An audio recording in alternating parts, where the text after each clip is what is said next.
आखिर होते क्या है? दिवाली की रात शमशान क्यों जाते हैं तांत्रिक और जलती चिता से ये सिद्धि कैसे मिलती है?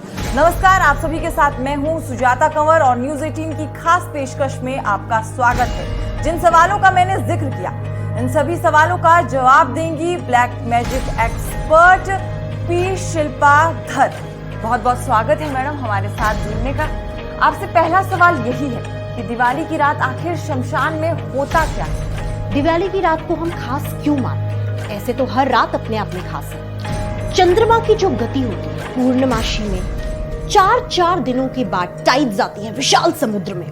विशाल समुद्र जब इतना हिल जाता है, इतना प्रभावशाली होता है, चंद्रमा का जो एनर्जी है समुद्र को खींचता है अपनी ओर, तो हमारे इंसानों के मस्तिष्क में भी जो फ्लूइड्स होते हैं, हार्मोन्स होते हैं, उनमें उथल पुथल होती है। इसी तरह जितनी भी शक्तियां हैं, तमाम शक्तियां, भूत प्रेत पिशाच चुड़ैले डायने, सब मौजूद है इस प्लैनेट पे। वो सब गतिविधि पकड़ती है और वो गतिविधि दिवाली की रात, होली की रात, पूर्णमासी की रातें, अमावस्या की रातें जो होती है उनमें तेज हो जाती है। और दिवाली की रात जो है शक्तियां बहुत ज्यादा समीप होती है। जो एस्ट्रल वर्ल्ड की शक्तियां हमारी गैलेक्सी में वो समीप होती है अर्थ के, हमारे प्लैनेट के जो वायुमंडल है उसमें प्रवेश कर जाती है। तो बहुत आसान होता है तांत्रिकों के लिए जागृत करना इन शक्तियों को दिवाली की ही रात को। तो जो मैंने जिक्र किया अभी कि दिवाली की रात शमशान में जलती चिताओं पर सिद्धि की जाती है, क्या ये सच है? ये बिल्कुल सच है। जलती चिताओं पर न केवल एक पैर से खड़े होकर सिद्धि होती है, बैठ के भी होती है, दोनों पैरों से खड़े होकर भी होती है। परंतु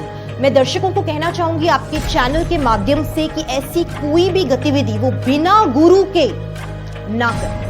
ये फैटल हो सकती है, आपके लिए जानलेवा भी हो सकती है। अगर आपने तंत्र करना है तो गुरु धारणा करनी पड़ेगी, अनिवार्य है, और गुरु के मार्गदर्शन के बाद ही आप तंत्र का सही प्रयोग कर सकते हैं।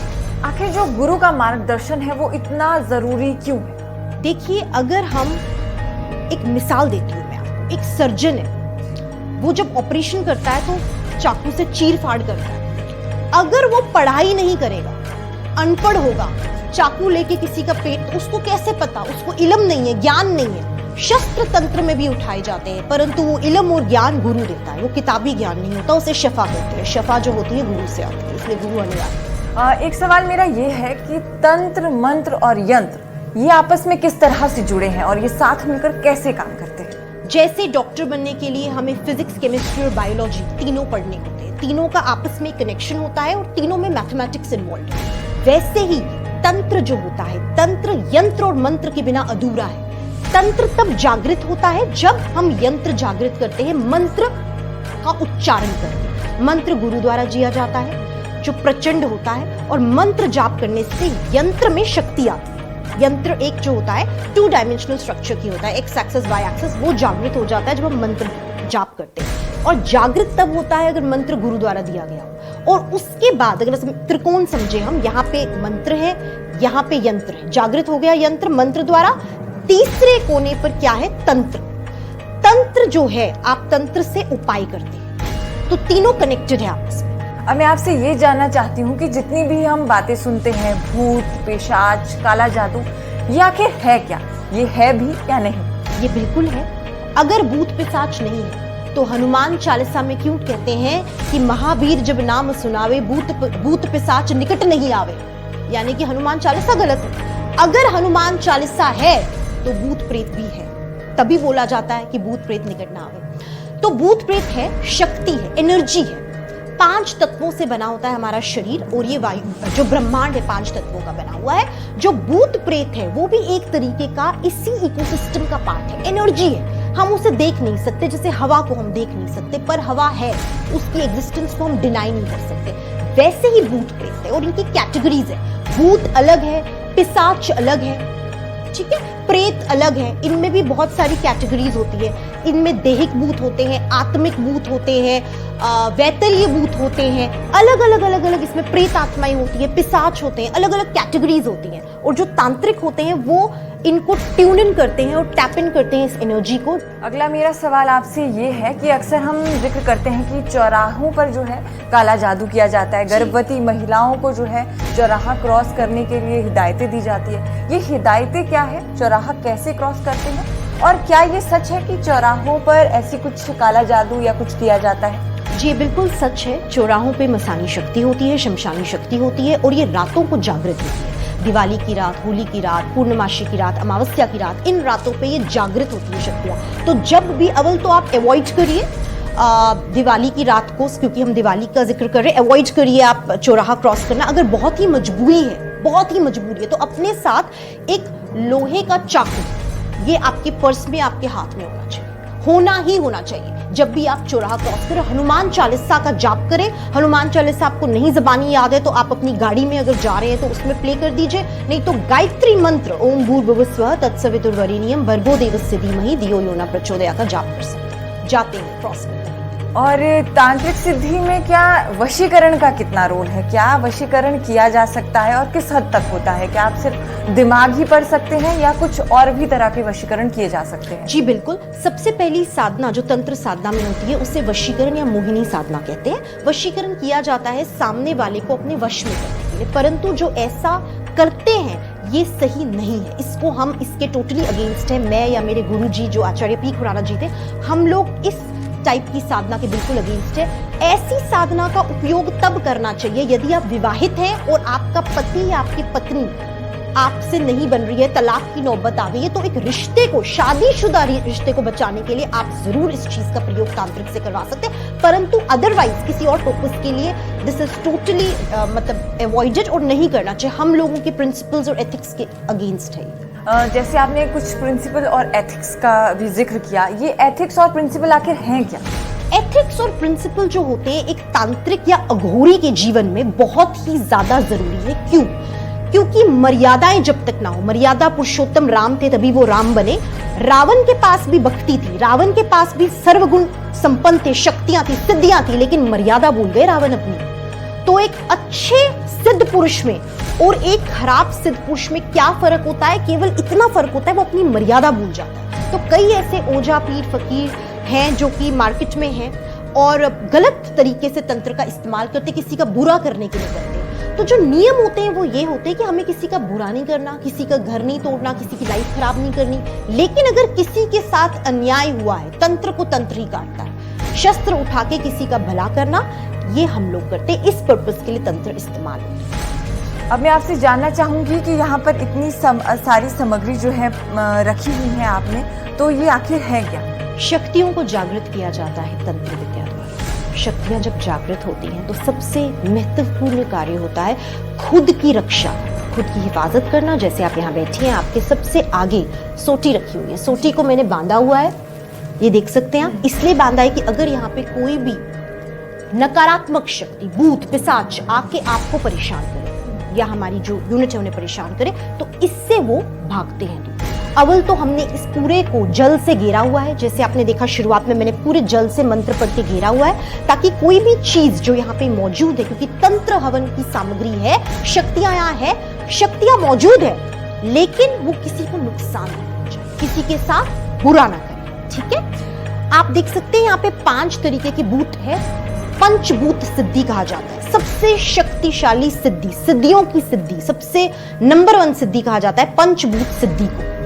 मेरे गुरु और उनके गुरु जो थे पंचभूत सिद्धि में सिद्ध थे, तो हम उस सिद्धि से लोगों के उपाय करते हैं। आप देख सकते हैं यहाँ 2 आंखें मैंने जो है पेपर से 2 आंखें बनाई है। क्यों?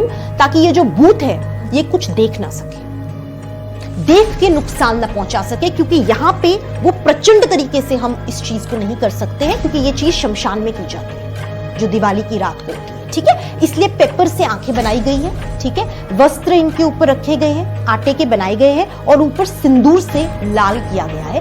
5 बनाए हैं क्योंकि इन्हें पंच कहा जाता है। पंचभूत सिद्धि ये जागृत होती है। अब इसको जागृत करने से होता क्या है?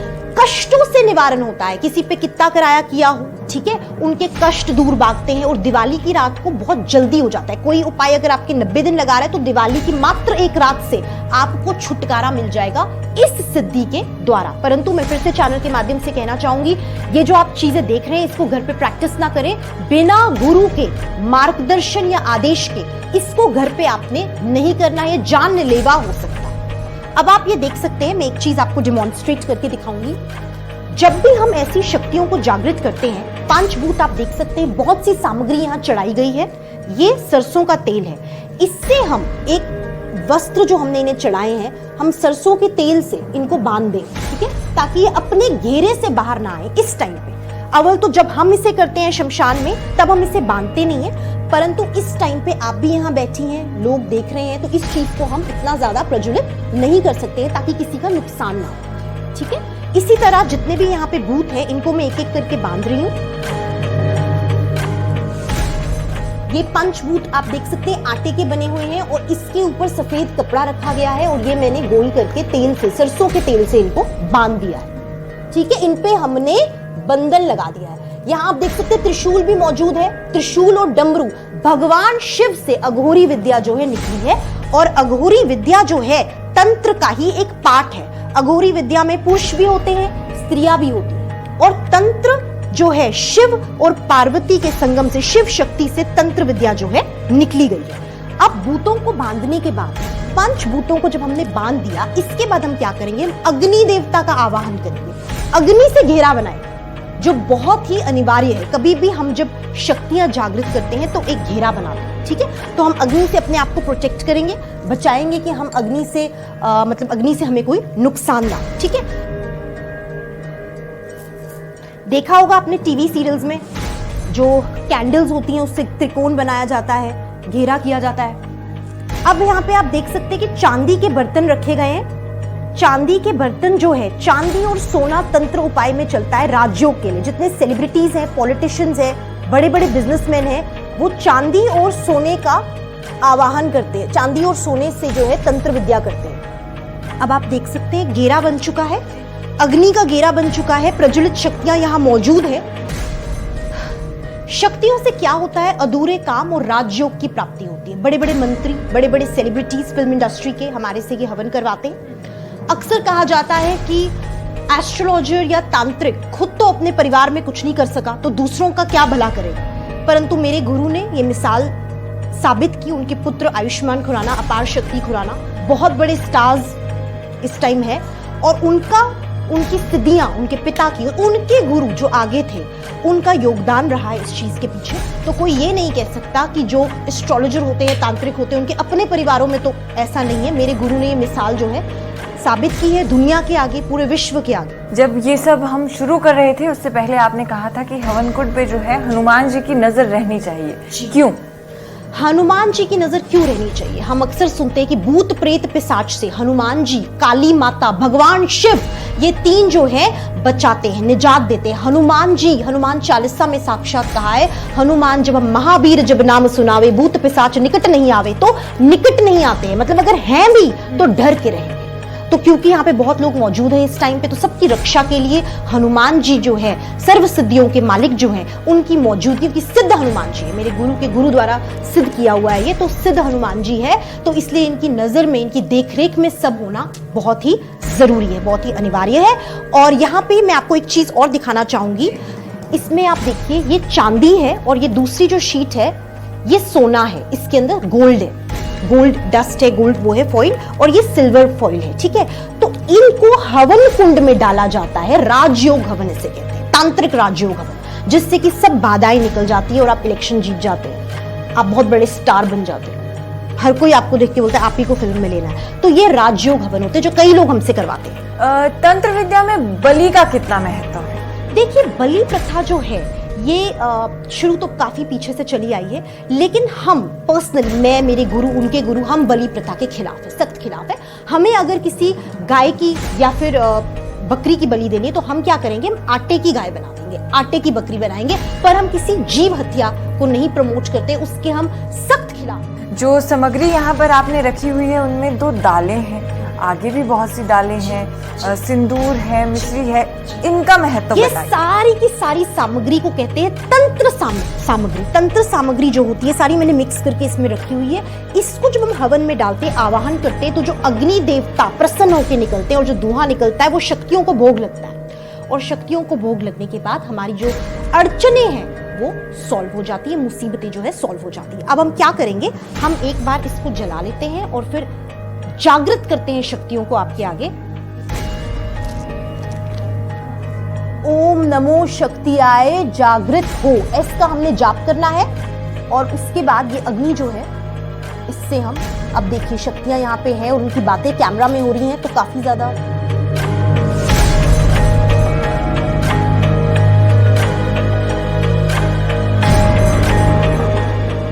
ओम नमो शक्तियाय जागृत हो। हमने शक्तियों का आवाहन कर दिया है। अब मंत्र द्वारा, जो मंत्र गुप्त होते हैं, गुरु मंत्र होते हैं, उनको मैं अपने मन में पढ़ूंगी और उसके बाद हम जागृत करेंगे शक्तियों की। शक्तियां यहाँ आए और हमारा आवाहन सुने। तो शक्तियां जो है ये पंचभूत जो आप देख रहे हैं, इनमें जागृत होंगी, लेकिन ये नुकसान नहीं कर पाएंगे, देख नहीं पाएंगे, क्योंकि इनकी जो आंखें हैं हमने ब्लैक पेपर से बांध दी।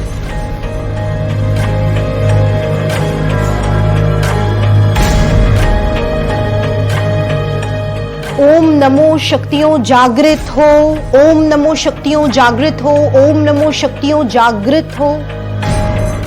इस तरीके से हम आवाहन करते हैं शक्तियों का, और फिर जिस भी मनोकामना से, जिस भी कार्य के लिए हम वो स्थापना कर रहे हैं या हम हवन कर रहे हैं, तांत्रिक हवन कर रहे हैं, उससे हम करते हैं विधि विधान से। परंतु ये हवन जो है शमशान में किया जाता है। इस टाइम हम घर में हैं तो कुछ नियम है, कुछ प्रोटोकॉल्स है जिन्हें हमें रखना है। शमशान भूमि के अंदर इसे हम बहुत ही ज्यादा प्रचंड तरीके से कर सकते हैं।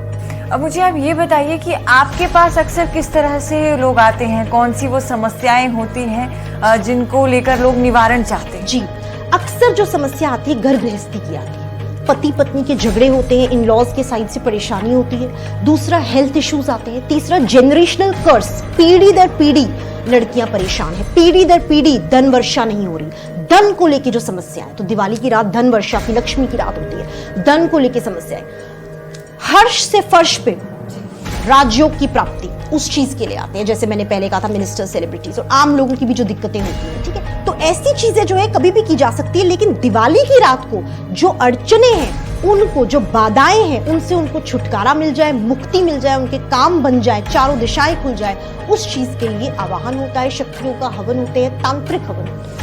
आपने शक्तियों के आवाहन की बात तो की है, लेकिन इनकी वापसी का रास्ता क्या है और किस तरह से ये वापसी की जाती है, उसके बारे में भी जरा बताइए। जी, दिवाली की रात को पहर होता है। जैसे पहर शुरू होता है, पहर खत्म होता है 1:30-2 बजे रात को।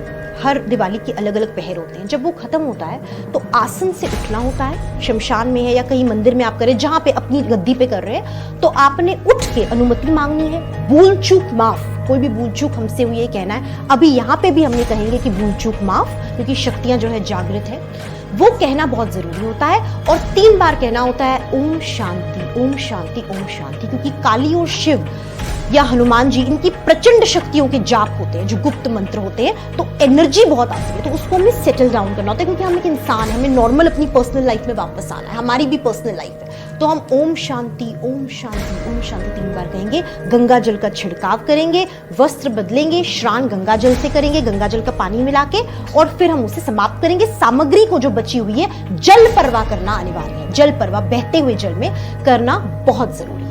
और उनसे काम लेने के बाद शक्तियों से हम उन्हें भोग लगाते हैं। भोग लगाने के बाद हम उनसे क्षमा अर्चना करते हैं, उनका धन्यवाद करके उन्हें वापस भेज देते हैं। अब हम सामग्री जो है, सारी सामग्री मिक्स कर दी गई है और इस सामग्री को हवन में डाल रहे हैं। जैसे आप देख सकते हैं, प्रचंड अग्नि है, अग्नि देवता का आवाहन हो चुका है। और आप अगर ध्यान से देखेंगे, आपको कोई ना कोई आकृति इस अग्नि में जरूर नजर आएगी, जिसमें भी आपकी आस्था है, जिसमें भी आप मानते हैं। जैसे मुझे त्रिशूल साक्षात शिव भगवान का अग्नि में दिख रहा है, एक ऐसे त्रिशूल की आकृति में अग्नि ऊपर जा रही है, अगर आप ध्यान से देखेंगे, क्योंकि शिव की शक्ति जो है, शिव के दूतों की यहाँ जागृत हो चुकी है। ओम शक्ति जागृताय नमः, तो शक्ति जो है आवाहन हो चुका है। त्रिशूल बना है, त्रिशूल के आकार में आप देखेंगे जैसा भाव वैसी आकृति आपको नजर आएगी। इसके बाद हम जितने भी मंत्रों का उच्चारण करते हैं, गुप्त गुरु मंत्र होते हैं, उनको हम मन में उच्चारण करते हैं। तांत्रिक है वो, तांत्रिक मंत्र है, तांत्रिक गुप्त मंत्र है, जो गुरु द्वारा दिया जाता है। और गुरु की अनुमति के बिना आप ऐसा प्रचंड तांत्रिक हवन नहीं कर सकते। गुरु बनाना और गुरु धारणा करना अति आवश्यक है। स्वाहा।